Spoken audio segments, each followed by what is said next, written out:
I'll take the 20 million, I said quietly, forcing the words past the tight knot in my throat. Once the money is transferred, I'll remove myself from Dorian's life completely. You have 5 days. My tone was calm, but my fingers were shaking so badly I had to grip the phone with both hands. A sharp, victorious laugh burst through the speaker. Vivian sounded pleased, almost celebratory. So you finally understood your position, she replied. Excellent. I'll see that everything is arranged, Camille. Just remember our deal. Stay out of my son's sight forever. I don't want you anywhere near him again. She ended the call before I could respond.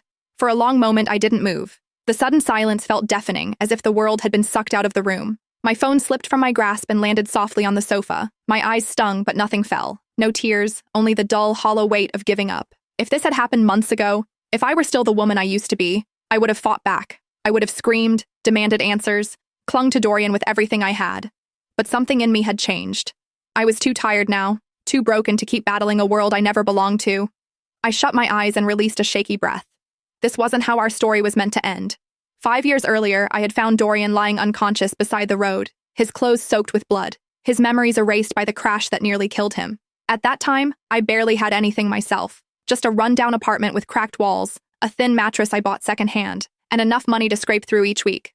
Still, I brought him home. I cared for him day after day. I cooked simple meals from whatever I could afford. I cleaned his wounds, stayed awake beside his bed at night, whispering reassurances into the darkness. When he finally woke, disoriented and afraid, I forced a smile through my tears and told him, "You're not alone anymore. You're with me." He couldn't remember his family, his past, or even his own name.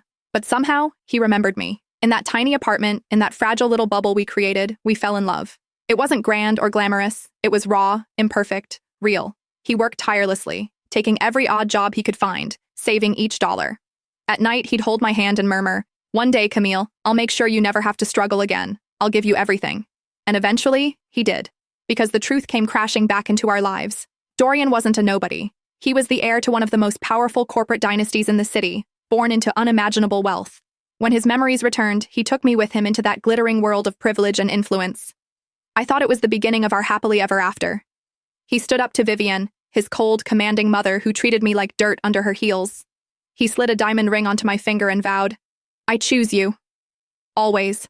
You're my home, Camille." But fairy tales don't last. Then Yvette came back. His first love. The woman who belonged effortlessly to his world. Beautiful, elegant, connected. Everything I wasn't.